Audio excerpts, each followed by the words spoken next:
Hello friends, कल के lecture में हमने लास्ट में आपको कुछ क्वेश्चंस दिए थे और हमारे ख्याल से आपने उन क्वेश्चंस को ट्राई भी किया। हमने कल दिया था आपको 2a + b कन्वर्ट हो रहा है 3c में, और उसके बाद हमने कहा था कि इसको आप करिएगा और ये ग्राफ दिया गया है और पूछा rate of reaction at 5 second और rate of disappearance at 5 second. तो जितना अपीयरेंस की हम लोग बात कर रहे हैं, डिसअपियरेंस की भी बात वही होगी। इस क्वेश्चन को हमने आपको दिया था और आपने लगाया भी होगा। अगर लगाया होगा तो इसको जो है आप चैट बॉक्स में जो है चाहे जैसे भी इसको दीजिएगा आंसर, जिससे कि हमको आप आइडिया हो कि आपने इस क्वेश्चन को सॉल्व किया है, अन्यथा नहीं किया है। बाकी चीजें हमने आपको ये क्वेश्चंस दिए थे, ये लगवाए भी थे लास्ट में। आपने इसको ग्राफिकल रिप्रेजेंटेशन के थ्रू जो है इन चीजों को पढ़ा था। कल के वीडियो में ये चीजें हैं और हमने इसीलिए आपसे कहा कि प्रीवियस वीडियो देख करके आप आइए, तो ही आपको आइडिया होगा क्या चीज पढ़ा जा रहा है। और नॉर्मली जैसे आप मूवी स्टाइल में देख रहे हैं तो कोई मतलब नहीं रह जाता, उसमें क्या चीजें कंटेंट क्या है समझ नहीं आएगा। आपको चीजों को समझने का प्रयास करिए। आज हम लोग जो है पढ़ने चल रहे हैं, नेक्स्ट टॉपिक है फैक्टर। कौन कौन से ऐसे फैक्टर हैं जो रेट ऑफ रिएक्शन को इन्फ्लुएंस करेंगे। ठीक है भाई, केमिकल काइनेटिक्स का नेक्स्ट टॉपिक जो हम लोग ऑब्जर्व करने चल रहे हैं, factor which affect the rate of reaction. Factor which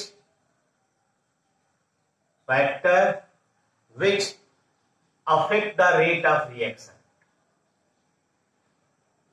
ये भी इंपॉर्टेंट टॉपिक है और इससे भी काफी क्वेश्चन जो है निकल के आते हैं और इससे काफी एक्सप्लेनेशन वाले भी हैं जिनको हम लोग पढ़ेंगे आगे। तो कुछ एक फैक्टर्स के बारे में हम लोग यहाँ पे ऑब्जर्व करेंगे। जैसे आपको ये तो मालूम ही है कि किसी भी केमिकल रिएक्शन का रेट जो होता है वो एक्सपेरिमेंटल कंडीशन पे डिपेंड करता है कि रिएक्टेंट क्या है, प्रोडक्ट कैसा है, रिएक्टेंट का अमाउंट कितना है, रिएक्टेंट ज्यादा लिया है कम लिया है, इस हिसाब से प्रोडक्ट को भी डिसाइड करता है।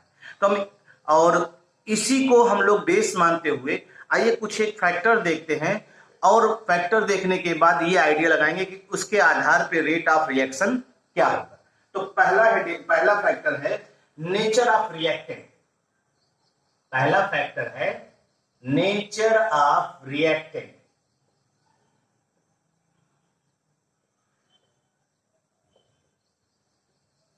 नेचर ऑफ रिएक्टेंट की अगर हम लोग बात करते हैं तो रिएक्टेंट के नेचर को बेस मानिए तो देखिए, ये तो आपको मालूम ही है कि कोई भी केमिकल रिएक्शन होता है तो उसमें पुराने बॉन्ड टूटते हैं और नए बॉन्ड का फॉर्मेशन होता है। और जब पुराना बॉन्ड टूटेगा तो उसमें भी समय लेगा और नया बॉन्ड बनेगा तो उसमें भी समय लेगा। यानी chemical process involve breaking of old bond and formation of new bond. ये दोनों एक साथ हो रहे हैं, लेकिन इसमें टाइम की जो है जरूरत पड़ेगी, टाइम लगता है। तो ऐसी सिचुएशन में जहां पे टाइम जरूरत पड़ेगी तो वहां रिएक्शन धीरे धीरे होगा। तो हम कुछ रिएक्शन ऐसे लेंगे जहां रिएक्शन फास्ट होगा, कुछ रिएक्शन ऐसे कंसीडर करेंगे जहां रिएक्शन स्लो होगा। जैसे हमने कहा कि हम लोग ले रहे हैं फॉर आयनिक रिएक्शन। पहला एग्जांपल आयनिक रिएक्शन। अगर आयनिक रिएक्शन ले रहे हैं तो इसमें जो रिएक्टेंट होंगे वो आयंस के रूप में होंगे।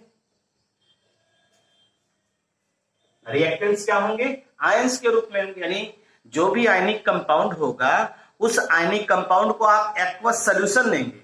अगर आप एक्वस सॉल्यूशन ले रहे हैं तो वो आयंस के फॉर्म में रिएक्शन में इन्वॉल्व होगा। यानी यहां बॉन्ड टूटने और बॉन्ड बनने की कोई गुंजाइश नहीं, पहले बॉन्ड टूटने की कोई गुंजाइश नहीं।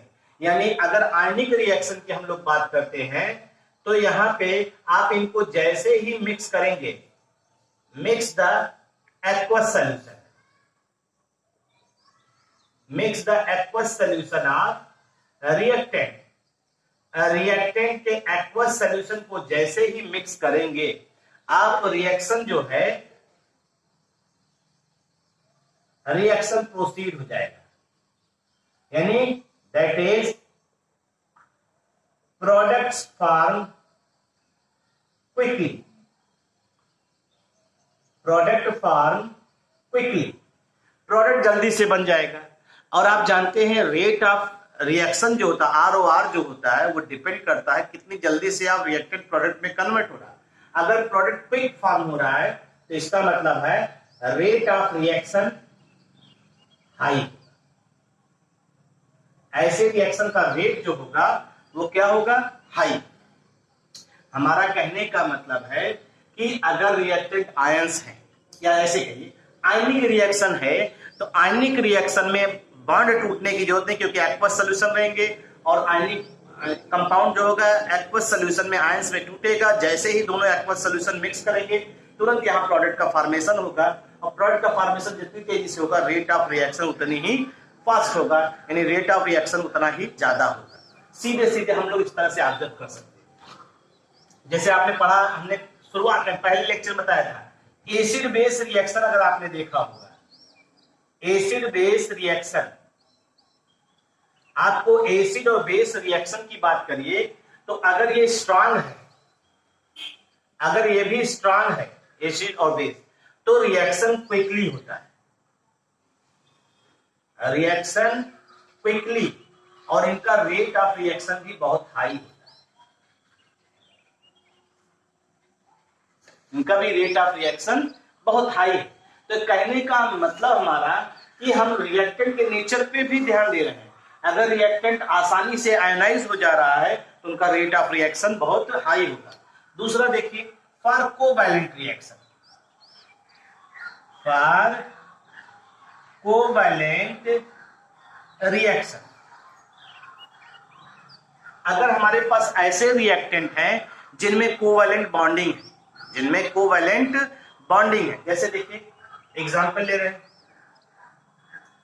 N2 gas plus 3H2 gas gives 2NH3 gas, यही तो है, N2 gas plus 3H2 gas gives 2NH3 gas. अगर आप इसकी बात करते हैं तो नाइट्रोजन में N ट्रिपल बॉन्ड N पाया जाता है, हाइड्रोजन में H सिंगल बॉन्ड H पाया जाता है, और अमोनिया में NH इस तरह से बॉन्ड पाए जाते हैं। अब ये रिएक्शन तभी प्रोसीड करेगा जब ये ओल्ड बॉन्ड क्या होगा, ब्रेक होगा, ये ओल्ड बॉन्ड ब्रेक होगा और ये न्यू बॉन्ड का फॉर्मेशन होगा। ये F लिख रहे हैं और ये क्या लिख रहे हैं, ब्रेक, B लिख रहे हैं, ठीक है भाई। बॉन्ड ब्रेक होगा और न्यू बॉन्ड का फॉर्मेशन होगा तभी। तो आपको मालूम है बॉन्ड के ब्रेकिंग में, bond breaking and bond formation required time. Bond breaking और बॉन्ड फॉर्मेशन जो है वो क्या है, समय लेता है, और समय लेने की वजह से ऐसे केमिकल रिएक्शन का रेट ऑफ रिएक्शन क्या हो जाएगा, लो हो जाएगा। Rate of reaction such reaction का जो है क्या हो जाएगा, लो हो जाएगा। तो हमने कोवैलेंट लिया, आयनिक कंपाउंड लिया, इसी तरह डिपेंड करता है नेचर ऑफ रिएक्टेंट आपने कैसा लिया है, उसके आधार पे भी हम लोग रेट ऑफ रिएक्शन को बता सकते हैं कि ऐसे रिएक्शन का रेट हाई होगा कि लो होगा। ऐसे ही आप और भी ऑब्जर्व कर सकते हैं, जैसे देखिए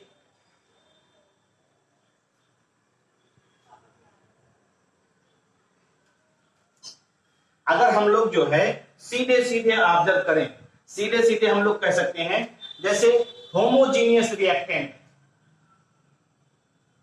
होमोजीनियस रिएक्टेंट, होमोजीनियस रिएक्टेंट है, और हेट्रोजीनियस रिएक्टेंट।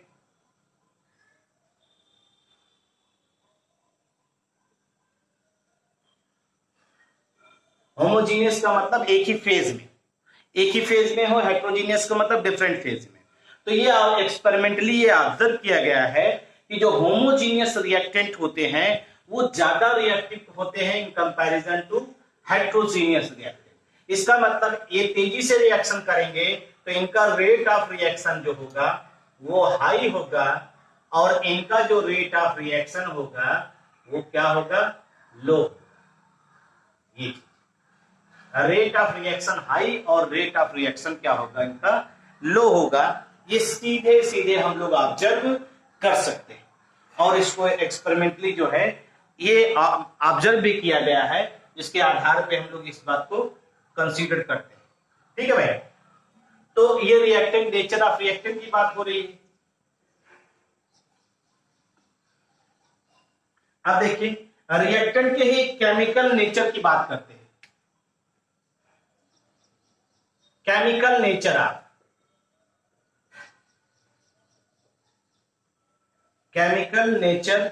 ऑफ रिएक्टेंट या केमिकल नेचर की बात करिए। ये देखिए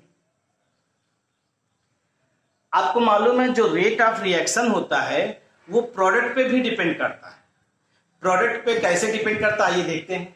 हम लोग पढ़ते हैं rate of reaction is directly proportional to stability of product. यानी अगर रिएक्शन के दौरान आपको जो प्रोडक्ट मिल रहा है, प्रोडक्ट स्टेबल है, तो इसका मतलब है उसका रेट ऑफ रिएक्शन ज्यादा होगा। कहने का मतलब हमेशा कोई भी केमिकल रिएक्शन उसी डायरेक्शन में प्रोसीड करता है जिधर जाने पर हमें स्टेबल प्रोडक्ट मिलता है। तो अगर हमें स्टेबल प्रोडक्ट मिलेगा तो वो रिएक्शन तेज होगा और उसकी स्पीड, अगर उसका रेट ऑफ रिएक्शन भी ऑटोमेटिक क्या होगा, हाई होगा। जैसे हम लोग इसी का एग्जांपल लेकर कहते हैं, तो अगर रिएक्टेंट के टर्म में आप ये कह रहे हैं स्टेबिलिटी, तो रिएक्टेंट अगर स्टेबल है तो प्रोडक्ट अनस्टेबल होगा। इसके आधार पे हम लोग क्या कह सकते हैं, rate of reaction is inversely proportional to stability of reactant. Stability of reactant हम लोग इस तरह से कह सकते हैं। ये दोनों आप जो है इसको ऑब्जर्व कर सकते हैं। अभी एग्जांपल लेते हैं, आपको आइडिया हो जाएगा। हमारा कहने का मतलब है कि प्रोडक्ट की स्टेबिलिटी पे डिपेंड करेगा, प्रोडक्ट की स्टेबिलिटी पे क्या डिपेंड करेगा, रिएक्शन। और अगर प्रोडक्ट स्टेबल फॉर्म हो रहा तो वो रिएक्शन ज्यादा उसी डायरेक्शन में प्रोसीड करेगा। तो इसलिए अगर प्रोडक्ट स्टेबल है तो रेट ऑफ रिएक्शन ज्यादा होगा, क्योंकि प्रोडक्ट ज्यादा बनेगा तो रेट ऑफ रिएक्शन ज्यादा होगा। और जब प्रोडक्ट ज्यादा बनेगा, रेट ऑफ रिएक्शन ज्यादा होगा, तो अपने आप स्टेबिलिटी ऑफ रिएक्टेंट क्या होगा, कम होगा। तभी ये पॉसिबिलिटी है। आइए एग्जांपल लेते हैं। आप इस चीज को पढ़े भी होंगे या सुने भी होंगे, और नहीं सुने होंगे, कभी आगे कहीं ना कहीं आपसे मुलाकात इसकी होगी। जैसे एग्जांपल लेते हैं, एग्जांपल यही ले लेते हैं। जैसे आपने देखा होगा ये एसिटिक एसिड सुना होगा, ये एसिटिक एसिड सुना है। एसिटिक एसिड अगर ये आयनाइज होता है तो आपको मालूम है एसीटेट आयन बनता है और H+ आयन बनता है। और एक होता फॉर्मिक एसिड, ये भी सुना होगा। एक होता फॉर्मेट आयन बन गया और H+ आयन बन गया, सुना होगा आपने। एसिटिक एसिड और फॉर्मिक एसिड ये दो आयन, दो कंपाउंड हैं, दोनों रिएक्शन हो रहे हैं। अब हमको इसको देखना है इसमें कौन रिएक्शन जो है ज्यादा होगा। दोनों एसिड हैं, दोनों H+ आयन रिलीज कर रहे हैं। तो आपको मालूम है जो रिएक्शन की स्पीड कौन ज्यादा होगा वो डिपेंड करेगा स्टेबिलिटी ऑफ आयन पे। यानी रेट ऑफ रिएक्शन जो है यहां पे डिपेंड्स अपॉन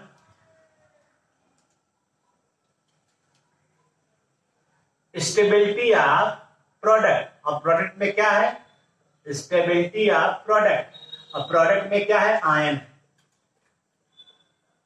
यहां आयन, आयन में कौन कौन है, एक एसीटेट आयन है, ध्यान दीजिएगा, एक एसीटेट आयन और एक फॉर्मेट आयन। 11th में हमने एक टर्म पढ़ाया है आपको, अगर आप याद हो तो, इंडक्टिव इफेक्ट।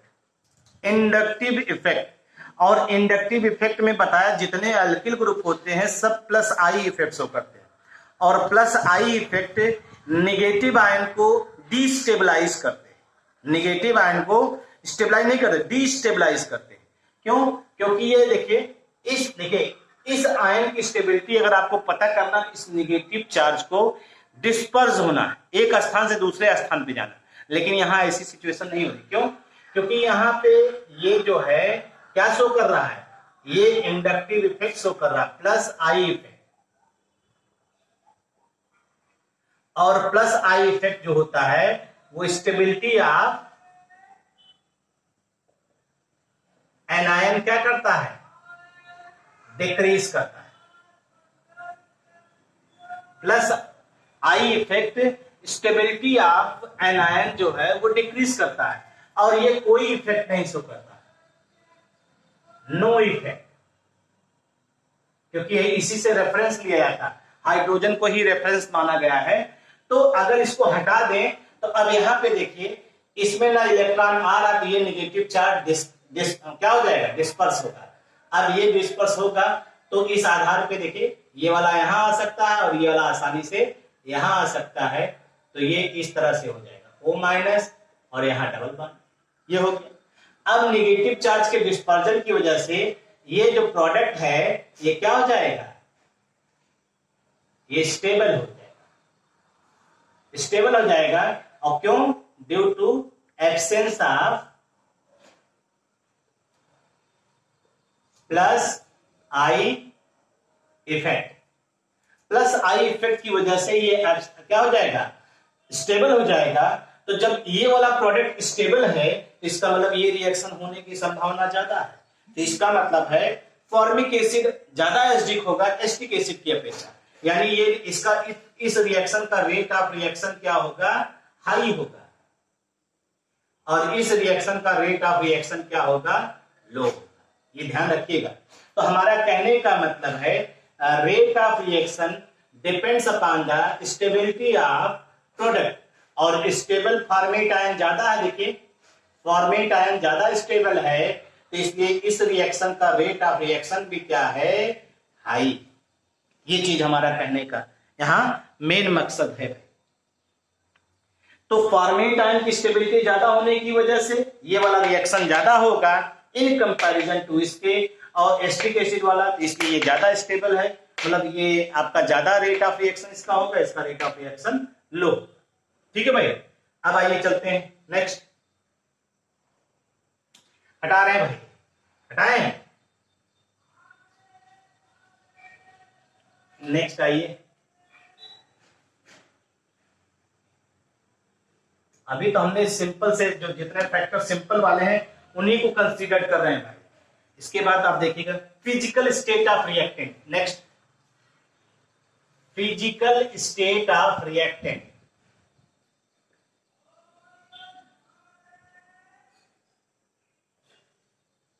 इसमें नाम से ही पता चल गया स्टेट। अगर आपके पास सपोज करिए ऐसे रिएक्शन दिए गए, गैस फेज के रिएक्शन दिए गए हैं, लिक्विड फेज के रिएक्शन दिए गए हैं,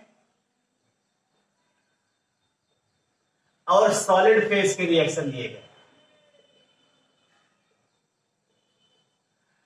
सॉलिड फेज के रिएक्शन दिए गए हैं, तो ये आप जानते हैं तीनों फेज के अगर रिएक्शन दिए गए हैं तो उसके आधार पे हम लोग कहते हैं गैस फेज में रिएक्टेंट के बीच में इंटरमॉलिक्यूलर स्पेस होता है, कोलिजन होने मतलब एक दूसरे में एकोमोडेट होने की पॉसिबिलिटी ज्यादा होती है।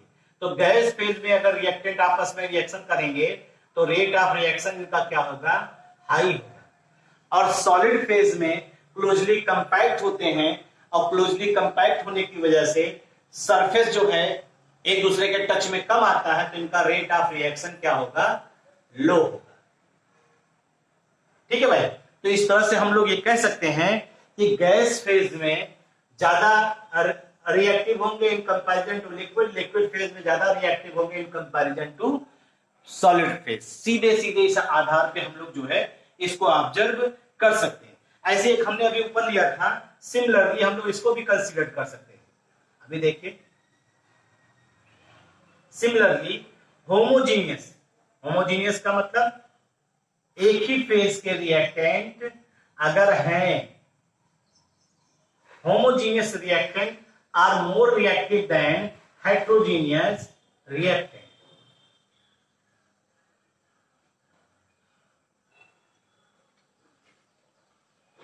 Homogeneous reactant are more reactive than heterogeneous reactant, इसको आपने ऑब्जर्व किया है। ठीक है भाई, तो ये आपका फिजिकल स्टेट ऑफ रिएक्टेंट हुआ। इसके बाद नेक्स्ट आइए देखते हैं surface area of surface area.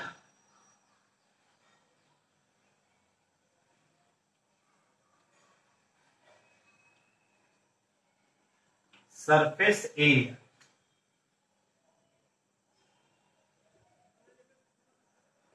Surface area of reactant. सब देखिए रिएक्टेंट के नेचर को ही दिखा रहे हैं हम बार बार। Next factor surface area of reactant, और ये जानते हैं ये सॉलिड रिएक्टेंट के लिए ही नॉर्मली हम लोग लेते हैं, फॉर सॉलिड रिएक्टेंट्स वनली, ये सॉलिड रिएक्टेंट्स के लिए ही हम लोग कंसीडर करते हैं। ठीक, तो ऐसे एक्सपेरिमेंटली ये ऑब्जर्व किया गया है कि किसी भी केमिकल रिएक्शन का जो रेट ऑफ रिएक्शन है, रेट ऑफ रिएक्शन का मतलब हमने 60 में लिखा था ROR, rate of reaction directly proportional to surface area, surface area of reactant, यानी किसी भी रिएक्टेंट का जो रेट ऑफ रिएक्शन रिएक्शन का रेट ऑफ रिएक्शन है उस सरफेस एरिया के डायरेक्टली प्रोपोर्शनल होता है। इसको सीधे सीधे हम लोग नॉर्मली ऑब्जर्व कर सकते हैं। जैसे आप एक एग्जांपल ही ले लीजिए, जैसे हमारे पास एक कप ऑफ मिल्क,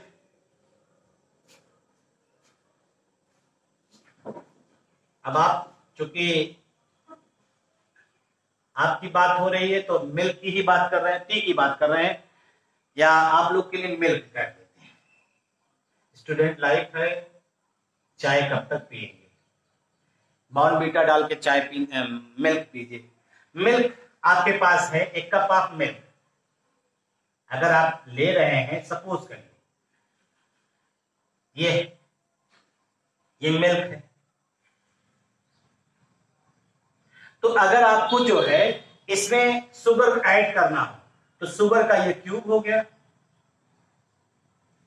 शुगर का क्यूब हो गया, और ये शुगर के ये पार्ट हो गया, ऐसे से ये ऑप्शन फर्स्ट और ये ऑप्शन सेकंड।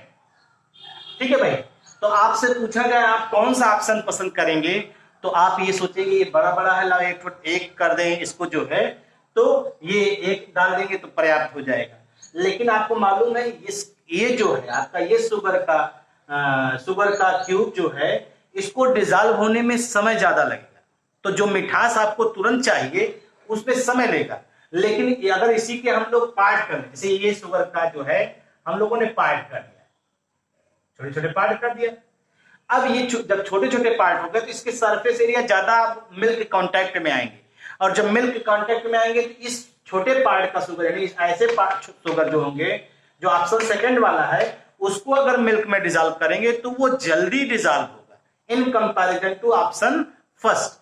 तो सीधे सीधे हम लोग इस चीज को कह सकते हैं कि एरिया ऑफ कांटेक्ट जो होगा मिल्क के साथ, शुगर के छोटे पार्ट वाले जो ऑब्जेक्ट हैं आपके, या शुगर के जो छोटे पार्ट हैं, यानी ऑप्शन सेकंड वाला वो प्रिफर्ड होगा, यानी पाउडर्ड शुगर आर, सीधे सीधे आप कहिए पाउडर्ड, अगर पाउडर फॉर्म में है तो और ज्यादा अच्छा है, powdered sugar are more effective than cube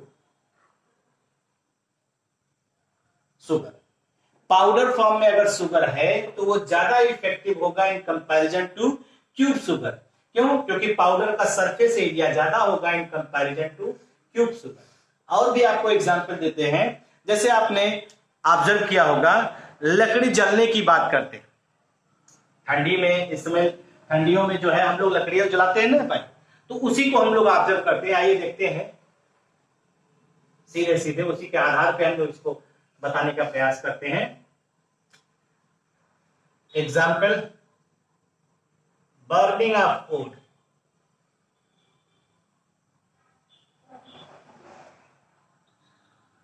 burning of would, अगर इसकी हम लोग बात करें तो इसमें देखिए ए पीस ऑफ वुड ले लीजिए, एक लकड़ी का टुकड़ा ले लीजिए। लकड़ी जलाते हैं ना भाई, तो लकड़ी को जलाने के लिए हमें एयर की जरूरत पड़ती है, ऑक्सीजन की। 80% एयर ले लिया।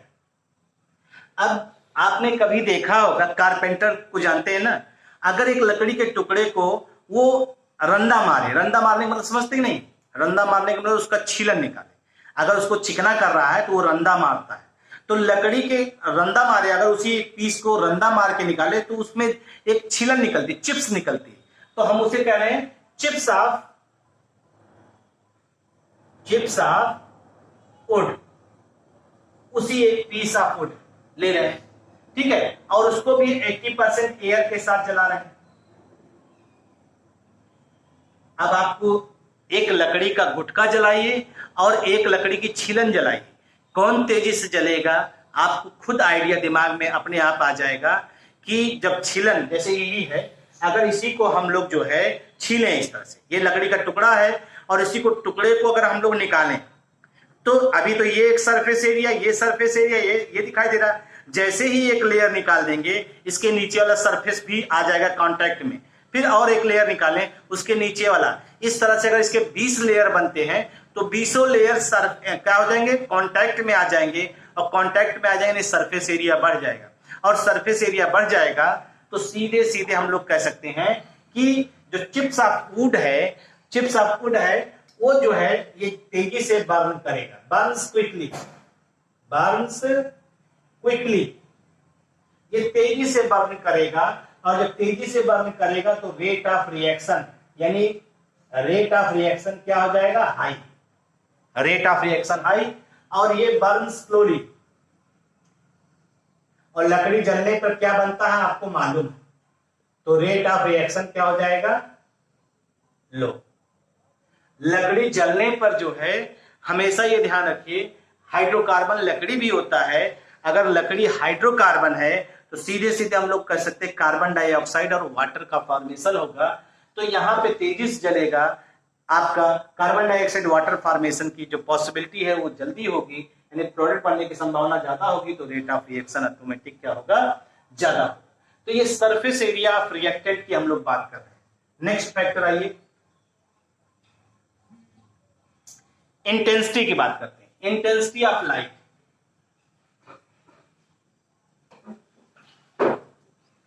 अगर हम लोग बात करें लाइट की इंटेंसिटी की बात करते हैं, तो लाइट की इंटेंसिटी जो है, नेक्स्ट पॉइंट है इंटेंसिटी ऑफ लाइट।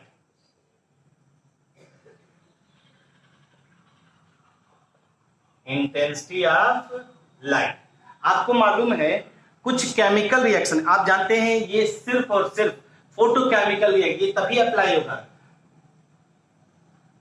फैक्टर कहां अप्लाई होगा, फैक्टर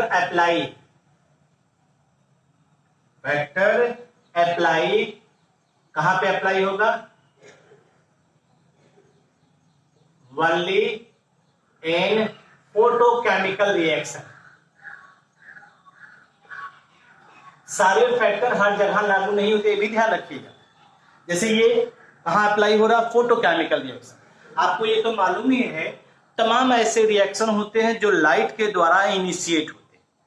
लाइट के द्वारा इनिशिएट होने वाले केमिकल रिएक्शन को हम लोग फोटोकेमिकल रिएक्शन कहते हैं।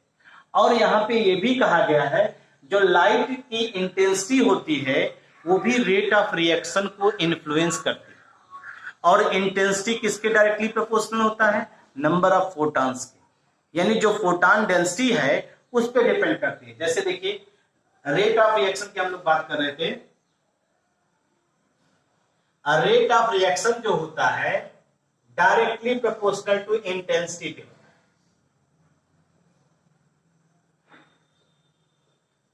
इंटेंसिटी, ठीक है भाई।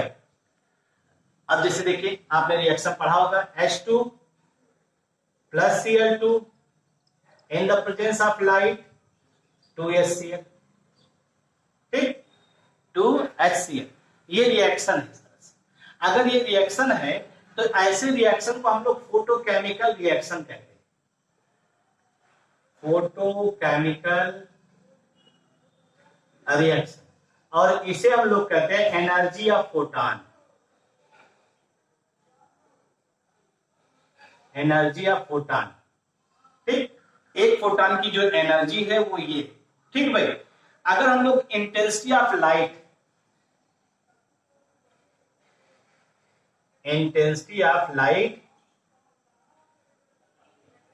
अगर ये बढ़ा रहे, इंटेंसिटी ऑफ लाइट बढ़ा रहे हैं, तो आप खुद देखिए, हम लोग कह सकते हैं इंटेंसिटी जो होता है वो किस बात पे डिपेंड करती है कि जो लाइट है उस लाइट में नंबर ऑफ फोटॉन कितने हैं। एक फोटॉन की एनर्जी h न्यू है, नंबर ऑफ फोटॉन ज्यादा हो जाएंगे, यानी directly proportional to number of photon, directly depend upon the number of photon. Photon पे ये डिपेंड कर रहा है, लाइट की जो इंटेंसिटी है वो नंबर ऑफ फोटॉन पे डिपेंड कर रहा है। अगर हम इसी चीज को बात करें तो नंबर ऑफ फोटॉन, इंटेंसिटी बढ़ेगी तो फोटॉन बढ़ेगा, और फोटॉन बढ़ेगा तो रेट ऑफ रिएक्शन भी क्या होगा, बढ़ेगा। यानी फोटॉन की संख्या बढ़ेगी तो रिएक्शन की स्पीड बढ़ेगी, और रिएक्शन की स्पीड बढ़ेगी तो रेट ऑफ रिएक्शन ऑटोमेटिक क्या हो जाएगा, ज्यादा। तो ये हमने दिखाया है इसको इंक्रीज की तरह, ये इंक्रीज, ये आपका इंक्रीज, ये भी इंक्रीज है, ये चीज सीधे सीधे हम लोग कहते हैं। यानी इंटेंसिटी ऑफ लाइट जो है बढ़ाएंगे तो किसी भी केमिकल रिएक्शन में जो रिएक्टेंट का प्रोडक्ट में कन्वर्जन होगा वो बढ़ेगा, इस चीज को। अब नेक्स्ट आइए है इफेक्ट ऑफ कैटलिस्ट। कैटलिस्ट के बारे में आप जानते होंगे, कैटलिस्ट क्या होता है, अगर आपने सुना होगा तो इसके बारे में कहा जाता है कि ये किसी भी रिएक्शन की स्पीड को इनिशिएट करता है, दोनों काम करता है, बढ़ाता भी है घटाता भी। लेकिन हम लोग यहाँ पे पॉजिटिव कैटलिस्ट की बात करेंगे जो सिर्फ और सिर्फ रिएक्शन की स्पीड को बढ़ा ही रहा। तो ऐसे सब्सटेंस को हम लोग कहते हैं substance.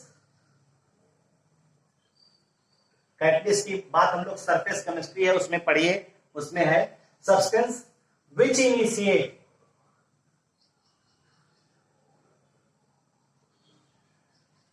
which initiates the rate of reaction, जो रेट ऑफ रिएक्शन को इनिशिएट करे। और कैटलिस्ट जो होता है ये फॉरेन सब्सटेंस होता है भाई, फॉरेन सब्सटेंस मतलब बाहर से मिलाया जाता है। अगर रिएक्शन के अंदर ही कैटलिस्ट कोई बन जाए तो उसे ऑटो कैटलिस्ट या सेल्फ कैटलिस्ट कहते हैं, वो दूसरी चीज है। ठीक है, उसको बाद में चर्चा किया जाएगा। तो कैटलिस्ट जो फॉरेन सब्सटेंस है, किसी भी रिएक्शन मिक्सचर में आप ऐड करते हैं तो ऐड करने के बाद अगर जो है आपका वो रिएक्शन को इनिशिएट कर देते हैं तो ऐसे सब्सटेंस को हम लोग क्या कहते हैं, कैटलिस्ट कहते हैं। कैटलिस्ट क्या करता है, कैटलिस्ट जो है रिएक्टेंट के लिए एक अल्टरनेटिव पाथ को जो है सेलेक्ट करता है। जैसे आप कोई रिएक्शन हो रहा है, सपोज करिए ये हमने एक डायग्राम बना दिया, ये आपका एनर्जी हो गया, ये एनर्जी हो गया, और ये प्रोग्रेस ऑफ रिएक्शन हो गया, प्रोग्रेस ऑफ रिएक्शन हो गया, और आपका ये रिएक्टेंट है, ये आपका जो है प्रोडक्ट, ये एनर्जी ऑफ रिएक्टेंट हो गया और ये एनर्जी ऑफ प्रोडक्ट हो गया। ध्यान दीजिएगा, एनर्जी ऑफ प्रोडक्ट हो गया। अगर हम लोग इसी की बात करते हैं तो इसको देखिए, इस तरह से रिएक्शन प्रोसीड करता है, यानी ये आपका यहां पर दिखाई दे रहा है प्रोग्रेस, इतना प्रोडक्ट बन चुका है। अगर हम लोग इसी को ध्यान दें तो सीधे सीधे ऑब्जर्व कर सकते हैं, और अगर सीधे सीधे ऑब्जर्व करिए तो आप कह सकते हैं यहां पे कि जैसे जैसे आप प्रोसीड करते हैं, जैसे जैसे आप प्रोसीड कर रहे हैं वहां पे सीधे सीधे आपको जो है क्या हो रहा है, ये रिएक्टेंट हो गया, ये प्रोडक्ट हो गया। और आपको मालूम है इस रिएक्शन के लिए, इस रिएक्टेंट के लिए, यानी इस रिएक्शन के लिए एक एनर्जी बैरियर है, इस एनर्जी बैरियर कह रहे हैं, एनर्जी बैरियर है। अब इस एनर्जी बैरियर को हम लोग क्या कहते हैं, अगर आपको याद हो या अभी तो आप पढ़ेंगे भी, इसे हम लोग कहते हैं एनर्जी ऑफ एक्टिवेशन। इसे हम लोग बोलते हैं एनर्जी ऑफ एक्टिवेशन, EA। अभी आगे पढ़ा जाएगा, एक्टिवेशन अरहेनियस कॉन्सेप्ट है, उसमें पढ़ा जाएगा इसके बारे में डिटेल में, अरहेनियस इक्वेशन में। तो EA जो है एनर्जी ऑफ एक्टिवेशन है, मतलब इतनी एनर्जी रिएक्टेंट के पास होनी चाहिए तभी वो प्रोडक्ट में कन्वर्ट होगा। यानी हर केमिकल, जैसे आप कहते हैं ना, इस क्लास से 11th क्लास से 12th में आपको जाना है तो कम से कम 33% नंबर आपको पाना है, यानी 33% आप अपनी मेहनत से पाइए तभी आप 12th में क्लास होंगे। तो वैसे ही रिएक्टेंट के पास इतनी एनर्जी बैरियर होना चाहिए और तभी वो पार कर सके।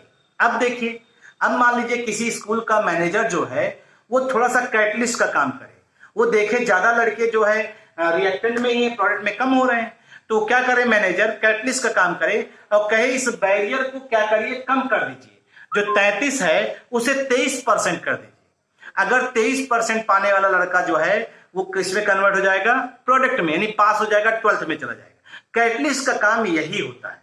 कैटलिस्ट क्या करता है कि वो रिएक्टेंट के लिए एक अल्टरनेटिव पाथ को क्रिएट कर देता है, और अल्टरनेटिव पाथ की जो एक्टिवेशन एनर्जी होती है वो much lower than the activation energy without catalyst. जैसे देखिए हमने क्या कहा, कैटलिस्ट का काम क्या है, देखिए ध्यान से। Catalyst sets an alternative path for a reactant molecule to convert into product। और जानते हैं इस अल्टरनेटिव पाथ की क्या खासियत है? अल्टरनेटिव पाथ मस्ट है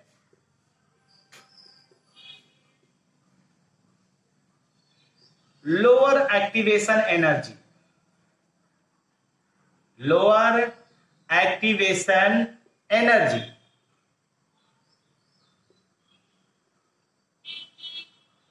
हैंस इससे क्या होगा, अगर lower, hence mostly reactant are converted into the product. और जब रिएक्टेंट प्रोडक्ट क्या होगा, जब रिएक्टेंट प्रोडक्ट में ज्यादा कन्वर्ट होंगे तो उससे क्या होगा, रेट ऑफ रिएक्शन बिकम्स, क्या हो जाएगा भाई, हाई। ये हो जाएगा, रेट ऑफ रिएक्शन हाई हो जाएगा। तो हमने दिखाया, आप देखिए इसी में बना के दिखाते हैं, डॉटेड लाइंस दिखा रहे हैं भाई, ये इस तरह से देखिएगा ध्यान से, ये है ना, ये प्रोग्रेस ऑफ रिएक्शन। अब गौर से देखिए, प्रोडक्ट इतना ज्यादा बन गया,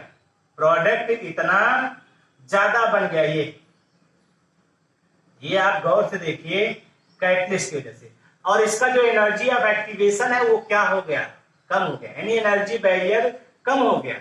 ये energy of activation in the presence of catalyst, ये एनर्जी बैरियर कम होने की वजह से आपका रिएक्शन जो है वो ज्यादा हो रहा है, यानी प्रोडक्ट फॉर्मेशन ज्यादा हो रहा है, और जब प्रोडक्ट ज्यादा बनेगा तो रेट ऑफ रिएक्शन क्या होगा, ज्यादा होगा। ये कैटलिस्ट का जो है इफेक्ट है, लेकिन ये इफेक्ट हर जगह लागू नहीं होता, ये ध्यान रखिएगा। ये कुछ एक जगह लागू होता है, इस चीज को आप ऑब्जर्व करिएगा। जैसे देखिए H2 और O2 का मिक्सचर लीजिए आप, इनके बीच में reaction almost no reaction,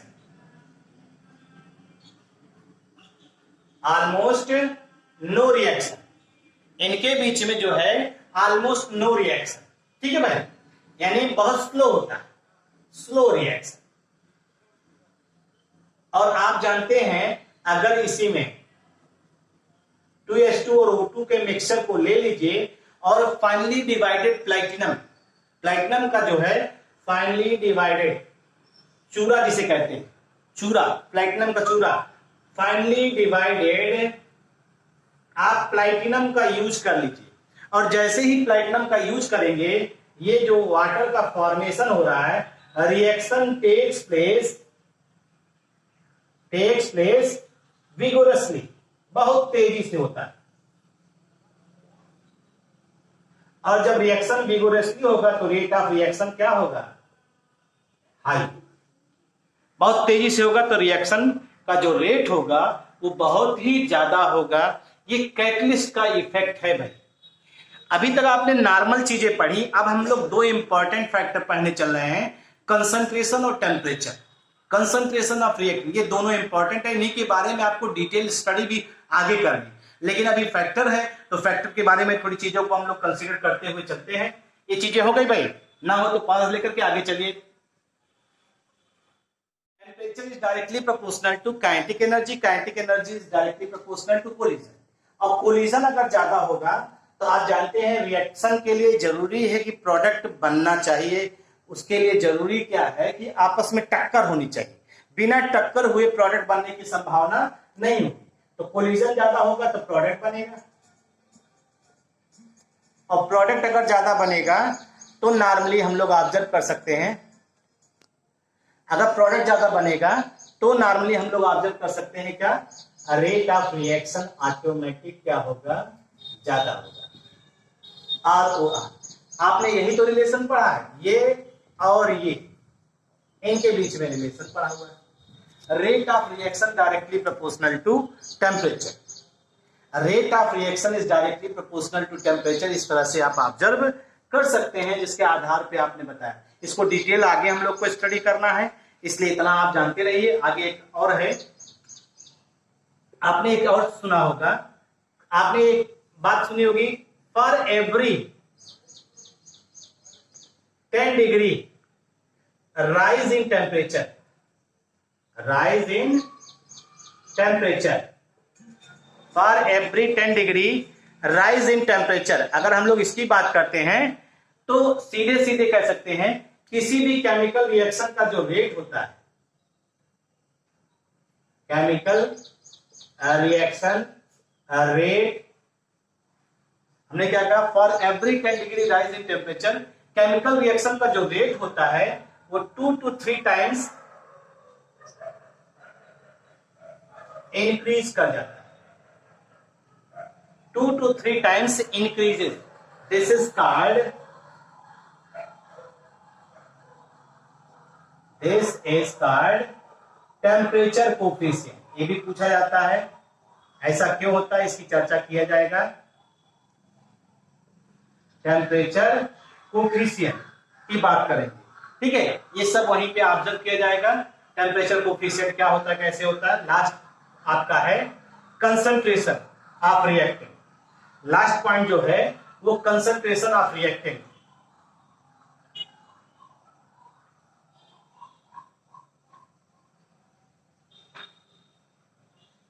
concentration of reactant, ये भी इंपॉर्टेंट पॉइंट है। ये दोनों बहुत इंपॉर्टेंट पॉइंट है जिसको हम लोग डिस्कस कर रहे हैं। कंसंट्रेशन की बात कर रहे हैं रिएक्टेंट की, रिएक्टेंट का जो कंसंट्रेशन होता है उसको भी ऊपर भी rate of reaction directly proportional होता है। यानी ये जनरली की बात हो रही है, हर जगह की बात नहीं हो रही। Rate of reaction directly depends upon the concentration of reactant. ये नॉर्मली है, हम लोग इसको ऑब्जर्व करते हैं, इसको जो है नॉर्मली ऑब्जर्व करते हैं, जिसकी सहायता से हम लोग इसको एक्सप्लेन भी करते हैं। तो अगर आप देखना चाहें कुछ चीजें और भी हैं इसमें, धीरे धीरे जान लीजिए तब उसके बाद बताएं। रेट ऑफ रिएक्शन के बारे में और भी कहा जाता है कि रेट ऑफ रिएक्शन में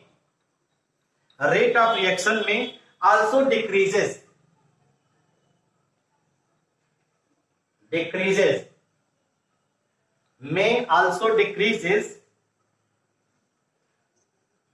on increasing concentration of reactant,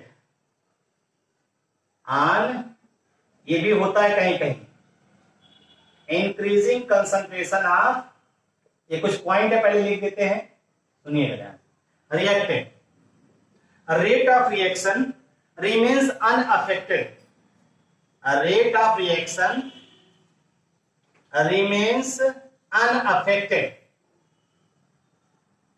मतलब कोई, हमने आपसे बताया कि जैसे rate of reaction directly proportional to concentration ये बताया, लेकिन कंसंट्रेशन हर जगह ये लागू हो ये जरूरी नहीं, ठीक है भाई, क्योंकि हम लोग ये ऑब्जर्व करते हैं कि रेट ऑफ रिएक्शन, देखिए कुछ पॉइंट और भी हमने अपनी तरफ से बताया आपको कि रेट ऑफ रिएक्शन में also decreases on increasing concentration of reactant, कहीं कहीं ऐसा भी होता है जैसे जैसे रिएक्टेंट का, लेकिन ये बहुत माइनर रिएक्शन में होता है, हर जगह नहीं होता है ये, लेकिन ये आपको जानना चाहिए। Rate of reaction remains unaffected, मतलब रेट ऑफ रिएक्शन अनअफेक्टेड है, आप कंसंट्रेशन लगातार बढ़ाते जाइए, कोई अंतर उसमें नहीं आ रहा। रेट ऑफ रिएक्शन में also depends upon the product, product की कंसंट्रेशन पर भी कभी कभी रेट का जो रेट ऑफ रिएक्शन है वो डिपेंड करता है, ठीक है। रेट ऑफ रिएक्शन में also depends upon the one, चाहे एक ही रिएक्टेंट चाहे किसी भी रिएक्टेंट पे डिपेंड करे, ये कोई कंडीशन यहाँ पे नहीं ऑफ द रिएक्टेंट। और उसके बाद जो है ये तमाम चीजें हैं जिनको हम लोग नॉर्मली ऑब्जर्व करते हैं, इनको देखना आपको है, और इनको कहीं ना कहीं आप ये मिलेंगे भी, जहां पे एनोमलस बिहेवियर दिखाई देगा वो इन्हीं की वजह से ऐसा होगा। तो जहां पे इस तरह की सिचुएशन अराइज होगी वहां पे हम लोग इस चीज को ऑब्जर्व करेंगे। और अब आइए देखते हैं एक एग्जांपल, बर्निंग ऑफ वुड। लकड़ी को आप जलाते हैं और लकड़ी को जलाने के लिए ऑक्सीजन यानी एयर की जरूरत होती है। एयर की कंसंट्रेशन जहां ज्यादा होगी वहां आग तेजी से पकड़ती। कभी कभी आप सुनते होंगे कि जंगलों में आग लग गई और इतनी तेजी से आंधी चल रही है, पूरा का पूरा आग जो है जंगल को ही जला डालती है। तो डिपेंड करता ऑक्सीजन की अवेलेबिलिटी। आपने क्लास 9th में एक्सपेरिमेंट किया होगा कि अगर हम लोग मोमबत्ती लेते हैं उसके ऊपर अगर बीकर से उसको कवर या कोई सी ग्लास से कवर कर देते हैं तो मोमबत्ती बुझ जाती। क्यों? क्योंकि उसके अंदर की ऑक्सीजन जो है धीरे धीरे क्या होती है, खत्म हो जाती है। ये सब रीजन है जो बताते हैं कि ऑक्सीजन सपोर्टेबल है, सपोर्ट करता है कंबस्चन प्रोसेस को, और जहां ऑक्सीजन की कंसंट्रेशन ज्यादा होगी वहां कंबस्चन प्रोसेस ज्यादा होगा। अगर इसी चीज को हम लोग ध्यान दें तो हमने एक लकड़ी का टुकड़ा लिया है और 80% एयर ले लिया, 80% एयर ले लिया तो वो तेजी से जलेगा, और जब वो तेजी से जलेगा तो उसका रेट ऑफ रिएक्शन क्या होगा, बहुत ज्यादा होगा। और हमने उसी कंसंट्रेशन एयर की कम कर दिया है और 20% कर दिया है। यहाँ पे लकड़ी का टुकड़ा वो धीरे धीरे जलेगा, बहुत स्लोली जलेगा, तो रेट ऑफ रिएक्शन उसका क्या होगा, बहुत लो होगा। ये कंसंट्रेशन का डिपेंडेंट का एग्जाम्पल है, इसको आप इतनी चीजों को पढ़ डालिए। बाकी की बातें नेक्स्ट हम लोग आप जब आगे करेंगे तो इन चीजों को पढ़ने के बाद आगे धीरे धीरे बहुत इंटरेस्टिंग चैप्टर है, आगे आपको तमाम तरह के चीज मिलेंगे। अब कुछ हम आपको ऐसे क्वेश्चंस बताएंगे जो आईआईटी और जेईई एडवांस में आए हुए हैं, उसी को साथ साथ सॉल्व करते हुए चला जाएगा और पढ़ते हुए चलिए। पढ़िए, अच्छे से पढ़िए। आप जो है लॉकडाउन का फायदा जो उठा रहे हैं, चौथे चैप्टर पे आप पहुंच गए हैं, आपका अच्छा हो, हमारी ऊपर वाले से यही दुआ है। Thank you.